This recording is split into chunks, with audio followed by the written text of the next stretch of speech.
In the opulent halls of the Harrington mansion, where crystal chandeliers cast shimmering lights on marble floors, a scream echoed through the silence. Alexander Harrington, the billionaire tycoon whose empire spanned continents, stood frozen, his face pale as death. His son, little Ethan, just 5 years old, clutched his ears in confusion, tears streaming down his cheeks. The maid, Maria, trembled as she held out a small, innocuous object in her hand. Something that shattered the world they knew. But what was it? And how could it change everything in an instant? Hold on, because this story of deception, love, and redemption will leave you breathless. Let's rewind to the beginning, 5 years earlier, in the sterile glow of a private hospital room. Alexander Harrington paced like a caged lion, his tailored suit rumpled from hours of worry. His wife, Elena, lay exhausted on the bed, cradling their newborn son. The doctors had just delivered the news: Ethan was born deaf. Profound sensorineural hearing loss, they called it, irreversible, a cruel twist of fate for a family that seemed to have it all. Alexander's world crumbled. He had built his fortune from nothing, rising from the streets of New York to command boardrooms and influence governments. But money couldn't buy his son's hearing. Elena, with her gentle smile and artistic soul, wept silently, vowing to love Ethan fiercely no matter what. From that day, their lives became a whirlwind of specialists, sign language tutors, and experimental treatments. Yet, deep down, Alexander felt a gnawing emptiness, as if this was a punishment for his ruthless business dealings. Maria entered their lives like a quiet storm. A middle-aged woman with calloused hands and a warm, knowing gaze, she had immigrated from a small village in Mexico, seeking a better life for her own family back home. Hired as the household maid, she quickly became more. Ethan's unofficial guardian. While Alexander buried himself in work, jetting off to mergers and acquisitions, and Elena channeled her grief into painting ethereal landscapes, Maria was the one who rocked Ethan to sleep, taught him his first signs, and wiped away his frustrated tears when the world felt too silent. She saw the boy's bright eyes, his curiosity about everything from the rustle of leaves to the hum of the vacuum cleaner he couldn't hear. "Mi pequeño," she would whisper, even though he couldn't respond to her voice. But was there something more to Ethan's silence? Something hidden in the shadows of the mansion? As months turned to years, the challenges mounted. Ethan grew into a toddler with boundless energy, but isolation crept in. At playdates arranged with other elite children, he watched them laugh and chatter, his small hands signing furiously, only to be met with blank stares. Alexander, ever the problem solver, poured millions into research, funding cochlear implant trials and genetic therapies.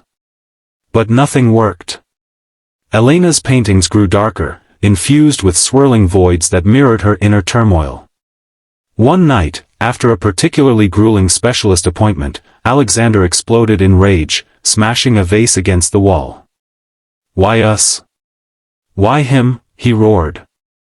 Elena held him as he sobbed, their marriage straining under the weight. Maria, overhearing from the kitchen, felt a pang in her chest. She had secrets of her own, memories of her village healer, whispers of old remedies, and a suspicion that had been growing since the day she first held Ethan. The first real crack appeared during Ethan's 3rd birthday party. The mansion was alive with hired entertainers, clowns, magicians, and a petting zoo flown in from across the state. Alexander spared no expense, determined to give his son a day of joy. Ethan beamed, his hands clapping silently as balloons popped around him. But as the cake was cut, a strange incident occurred. Maria was in the nursery, tidying up, when she noticed Ethan's favorite toy, a rattling ball, rolling under the crib. As she reached for it, her fingers brushed against something odd in the drawer of the nightstand. A small vial, unlabeled, tucked away. Her heart raced. What was it? Before she could investigate, Elena called her downstairs. That night, Maria couldn't sleep, her mind swirling with questions. Was it medicine? Poison? Or something far worse? Life pressed on, but the family dynamics shifted. Alexander's absences grew longer, his guilt manifesting as lavish gifts that Ethan couldn't fully appreciate. Elena withdrew into her studio, her once vibrant spirit dimmed. Maria became the glue, teaching Ethan to read lips, encouraging his drawings that captured sounds he imagined. Thunder as jagged lines, music as swirling colors.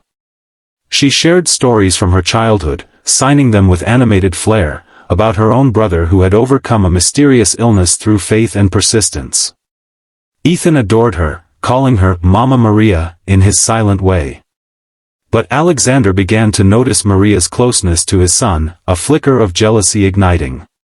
"She's just the help," he muttered to Elena one evening. Yet, deep down, he envied the bond, wishing he could connect with Ethan beyond the barriers.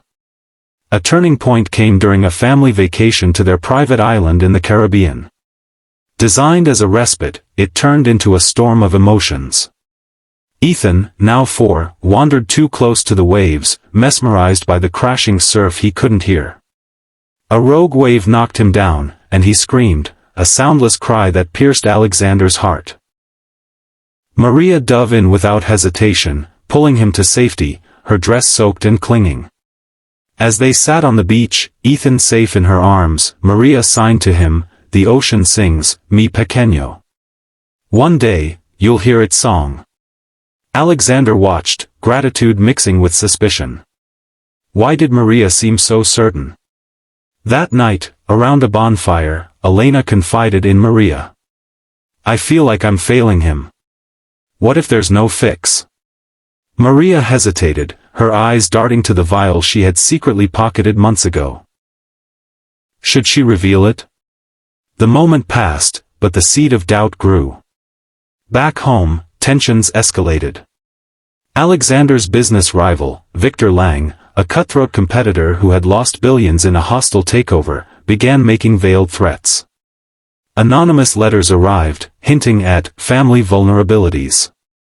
Alexander dismissed them as bluffs, beefing up security. But Maria, with her street-smart intuition, sensed danger. She started paying closer attention to the household staff, noticing odd behaviors from the nanny who had been with them since Ethan's birth. Late one night, Maria overheard a hushed phone call in the servant quarters. The plan worked, the boys still silent. Her blood ran cold. Who was plotting against the Harringtons? And how did it tie to Ethan? The second cliffhanger loomed as Ethan's health took a sudden turn. During a routine checkup, the doctor noticed irregularities in his ear canals, subtle scarring that didn't align with congenital deafness. "This looks induced," the specialist murmured, ordering tests. Alexander was furious, demanding answers. Elena collapsed in fear, imagining the worst. Maria, clutching the hidden vial, debated coming forward. But revealing it now could unravel everything.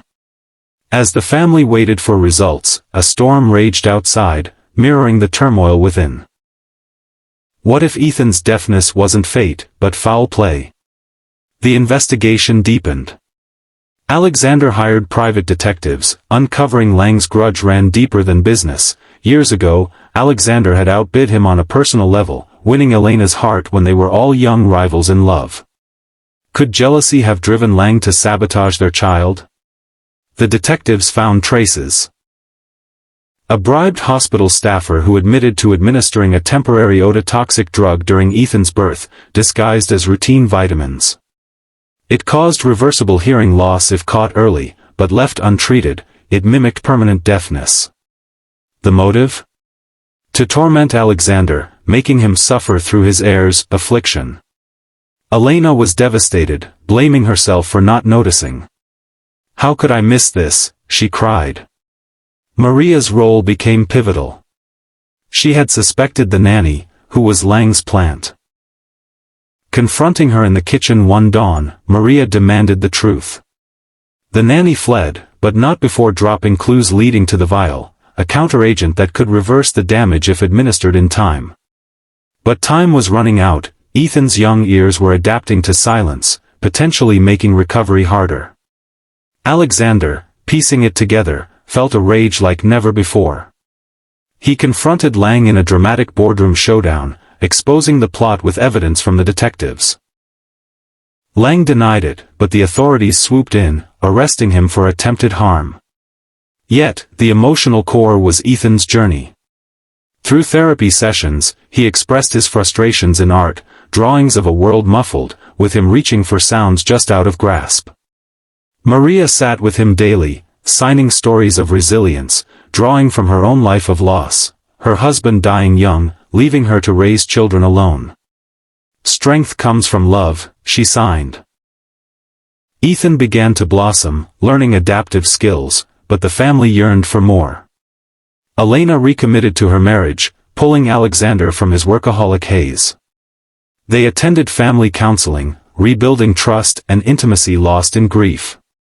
As the reversal treatment began, drops from the counteragent fell, combined with modern therapy, hope flickered. Ethan's first faint response came during a quiet afternoon. Maria was humming a lullaby from her village, not realizing he might hear. Ethan's eyes widened, his head tilting. "What, that?" he signed, but with a new curiosity. The family held their breath through weeks of progress, sound startling him, then delighting him. Alexander quit a major deal to be present, reading bedtime stories aloud for the first time. Elena's paintings brightened, filled with vibrant hues symbolizing renewal. But the ultimate revelation came in that fateful moment we started with. In the mansion's grand hall, during a family gathering to celebrate Ethan's progress, Maria noticed him wincing at loud noises. Suspecting residue from the drug, she gently examined his ears. With trembling hands, she pulled out a tiny, overlooked plug, a medical residue that had formed, blocking the final pathway to full hearing. It was the last remnant of the sabotage, shocking Alexander to his core. How had they missed it? Ethan, hearing clearly for the first time, burst into tears at the flood of sounds, the ticking clock, his parents' voices, Maria's soft reassurances. In the aftermath, the Harringtons emerged stronger. Alexander reformed his business practices, establishing a foundation for children with disabilities, inspired by Ethan's ordeal. Elena's art flourished, exhibited worldwide with themes of hidden truths and triumph. Maria, hailed as a hero, was welcomed as family, her own children brought to America. Ethan, now thriving, pursued music therapy, his once silent world alive with melody. This tale reminds us that true wealth lies not in fortunes, but in the bonds we forge and the resilience we summon against adversity. Love can uncover even the deepest deceptions, leading to healing and hope. If this story touched your heart, hit that like button and subscribe for more inspiring narratives. Your support means the world.